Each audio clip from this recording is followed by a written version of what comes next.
You know what's funny? When things get chaotic, we all have the natural tendency to overreact.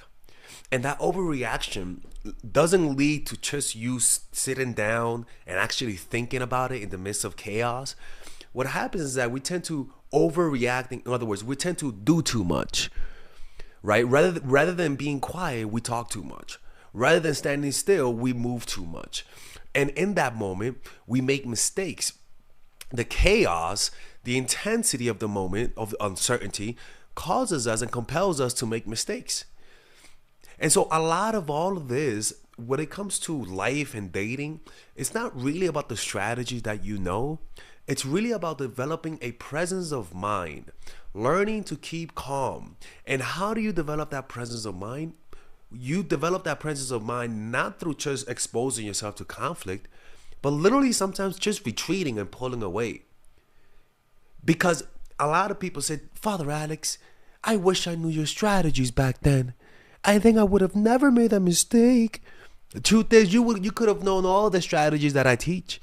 The problem is that when your emotions are too intense, when you can't think straight, no strategy that you apply will work.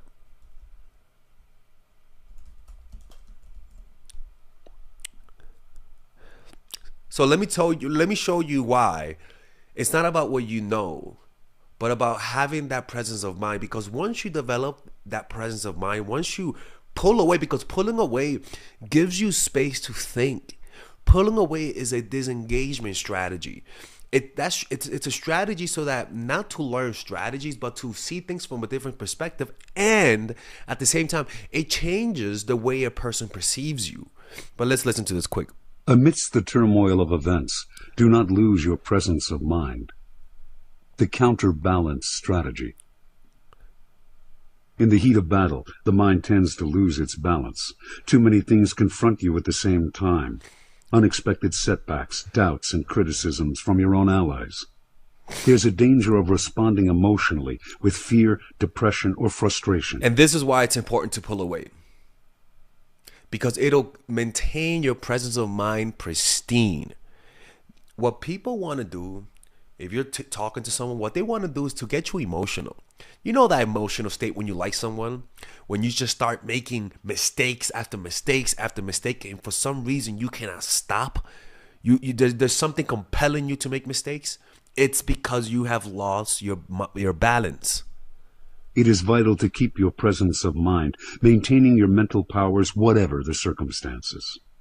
You must actively resist the emotional pull of the moment, staying decisive, confident, and aggressive no matter what hits you. Make the mind tougher by exposing it to adversity. Learn to detach yourself from the chaos of the battlefield.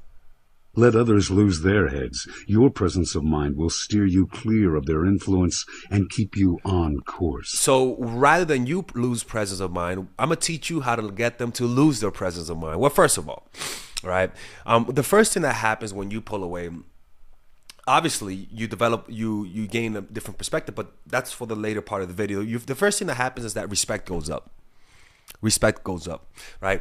You could be in the most difficult situation where you feel like the person may not like you, but you got to understand the foundation to any attraction is respect. I'm sorry.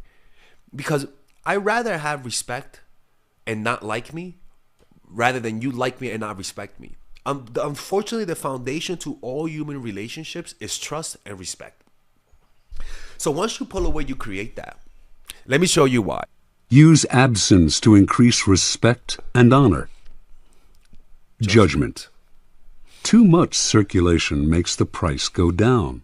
The more you are seen and heard from, the more common you appear. And usually by appearing more common, you'll notice they get less reactive around you. Right? There's not an emotional response to your presence. What we want is consistent emotional responses. So by pulling away and removing your presence, you increase the emotional response when they're in your presence. You appear more unpredictable. You appear larger than life. And any flaws and any mistakes that you could have done can easily be forgiven and forgotten simply because you pulled away. If you are already established in a group, temporary withdrawal from it will make you more talked about, even more admired. You must learn when to leave, create value through scarcity. Rather than create value through your actions, you just create value through your absence. And a lot of people just don't want to do this simply because you have to control yourself. And a lot of people are so used to getting attention that this strategy goes against their ego. Their ego is too fragile to actually be able to apply this properly. Observance of the law. So just like in love, a person's absence enhances their presence, but after a while, it diminishes once you know how much the person likes you. The imagination has no space to roam. And you gotta understand, the larger than life image, the image that people see you when they're in love with you is really created by the imagination. It's not really because they're in touch with reality. So whenever you're in love, you are naturally in a space that's not real. And that's normal and that's healthy, right? Because we need a reason to love people. Like, at the end of the day, people are not that lovable, right? So the imagination has no space to roam. Remember, love never dies of a starvation, but often indigestion. Don't let them see you or treat you like anybody else. Force them to respect you by threatening to leave or using absence. You gotta understand, respect comes with tension. And that tension is the fear of seeing your dark side. It's a fear of you leaving them. It's a fear of seeing your angry side. If there is no threat of you inflicting some form of pain, and that's, again, form of pain means reprimanded, firing, leaving, temporarily breaking up, or even just the fear of seeing you when you're mad, not like abusively, but like yo, what the fuck are you doing? Like, hey, like you're not doing it. You keep being late. Like, oh my God, Father Alex is abusive, right? But that fear of seeing your bad side when you're usually happy creates tension where they'll behave in a way that will, they'll try to prevent that dark side from coming out. Don't let them see you or treat you like anybody else. Force them to respect you by threatening to leave or using absence. Create a pattern of presence and absence. It's like a death before death type of effect, right? So that's one thing, is that the respect goes up. The next thing is that you gain perspective. So this perspective is the perspective that gets narrowed when you're consistently seeing someone and you're overvaluing their worth, or you're falling in love too fast, right? Or you're afraid of losing them. All of those things is not a problem of your value. It's really a problem of perspective, right? And this is why this is so powerful. This is from the 33 Strategies of War by Robert Greene. 11. Trade space for time. The non-engagement strategy. Retreat in the face of a strong enemy is a sign not of weakness, but of strength. By resisting the temptation to respond to an aggressor, you buy yourself valuable time to recover, to think, to gain perspective. And this is usually what you don't want to do, right? Usually when you're in a situation or conflict with a partner, you really don't want to disengage. All of your instincts are telling you to engage. And what I'm telling you is to go against those instincts. Disengage. See what could happen. You'd be surprised how much power and leverage you gain by just pulling away in order to change your perspective. Let your enemies advance. Time is more important than space. By refusing to fight, you infuriate them and feed their arrogance. They will soon overextend themselves and start making mistakes. Time will reveal them as rash and you as wise. Sometimes you can accomplish most by doing nothing. Yeah, and you see, a lot of people just don't understand that most people's confidence is really just a front. It's really just a front. And a lot of the times pulling away is when you hit them where it hurts. Right? A lot of us buy into the appearance that the people who we're dealing with are truly confident and truly have a strong sense of self. Everyone acts like they don't care, but they do. And the thing that people really care the most is validation from the opposite sex. Social validation, of course, but most importantly, validation from the opposite sex. And sometimes them having you in a state of anxiety where you don't want to lose them knowing that you will never leave them, knowing that you love them, sometimes is validation in and of itself, but they hide that. They hide that they feed on that validation. And you expose that insecurity, you expose those true feelings by leaving, by pulling away.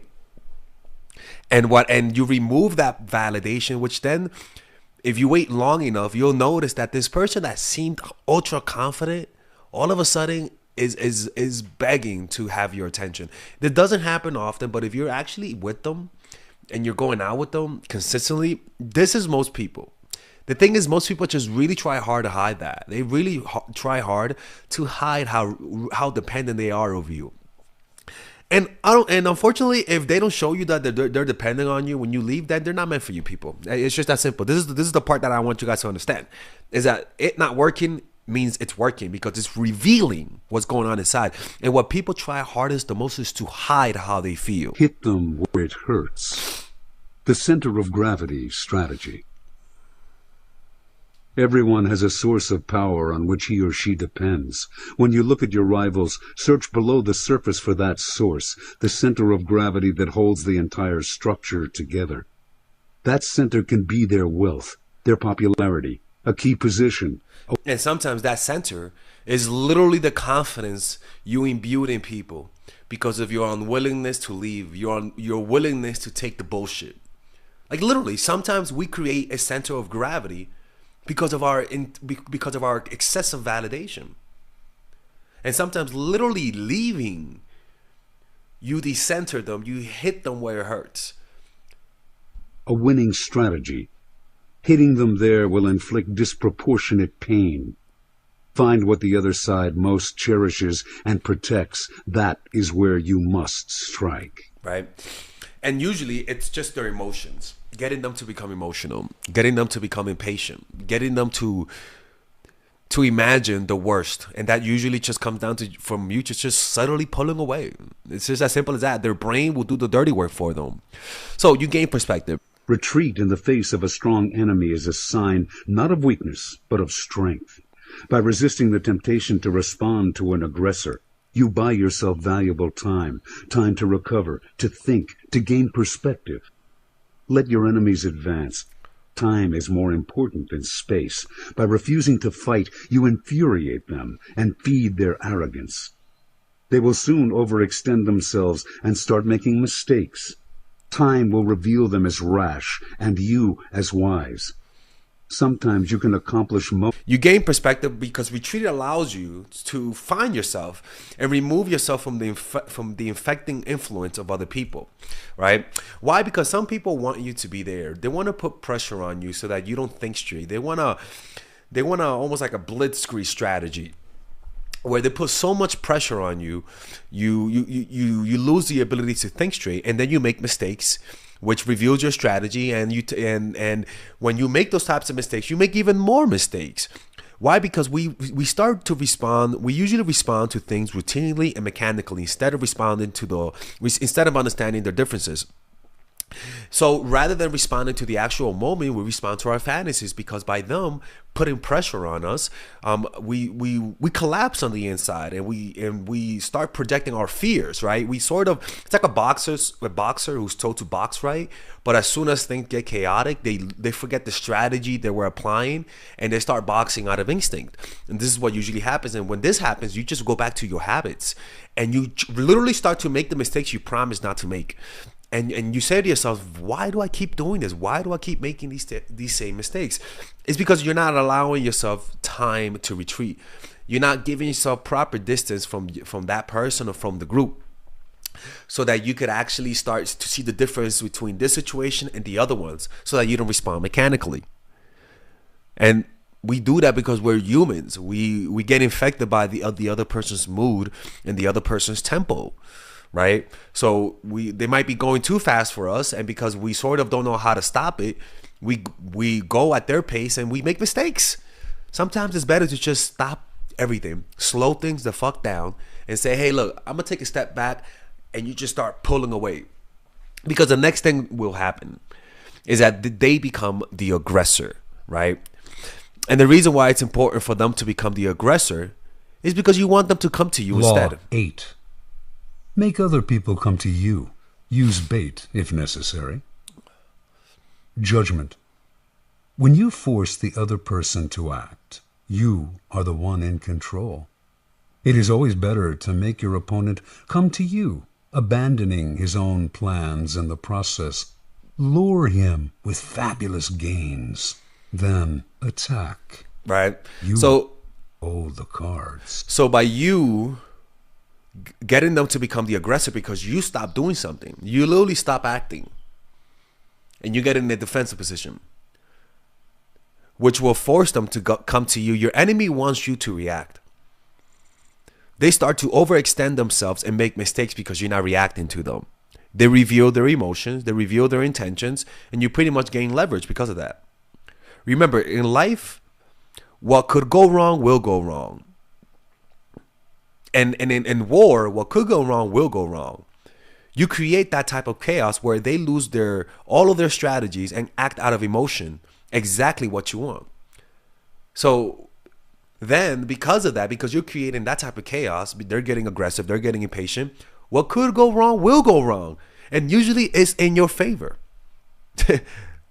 Right? You get them to lose control. Your idea of power is wrong.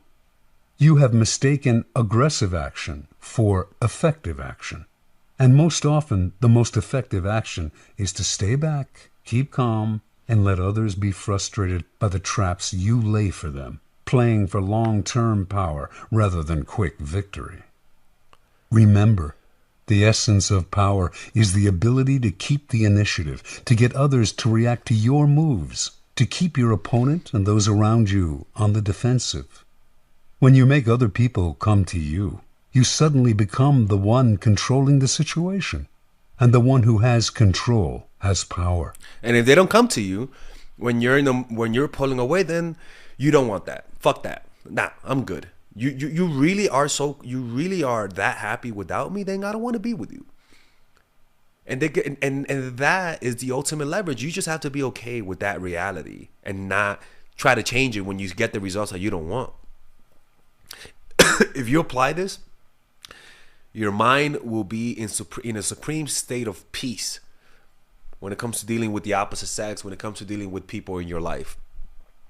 And you may not get the results that you want, but listen, you're going to have that peace of mind that allows you to become more flexible in the midst of chaos, that allows you to think straight and to create strategies that actually hit their mark, because you're in a state of calm and tranquility, and you're causing them to lose their focus and their emotions, and that will always bring you leverage.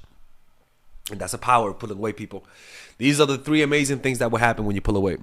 You will increase your honor and respect, you will gain perspective, and you make them the aggressor, which gives you power. And that's how you do it, people. All right. Anyways, if you guys want to learn more about this, you can purchase my courses under the description down below where I talk about this. If you guys want to work with me one-on-one, go to mindfulattraction.org, and I'll see you guys there. Take care. All right, if you guys enjoy these videos about stoicism, dating, relationships, self-help, moving up in life, I would recommend you guys check out some of my courses that I have for sale. These courses are courses for men and women. For example, Nice Girl, Nice Guy is a course about how to become more assertive. Natural Chemistry is a course for women that I have on how to develop strong relationships. Dark Game is a controversial course that I have for guys on how to attract women in their life and keep it. It's not as dark as it seems, but we do talk about some dark psychology in here. Psychological Game of Attraction is a course that we made for women who are single. And as you see, we have a course about how to develop charisma, Emotional Mastery, which is a course about how to develop a meditation practice and how to improve your emotional life, to become more resilient, to not let rejection hit you so hard, to be able to bounce back from failure. I have a course called Nice Guy, which is a course for guys who are single and guys who want to be able to develop more assertiveness training, right?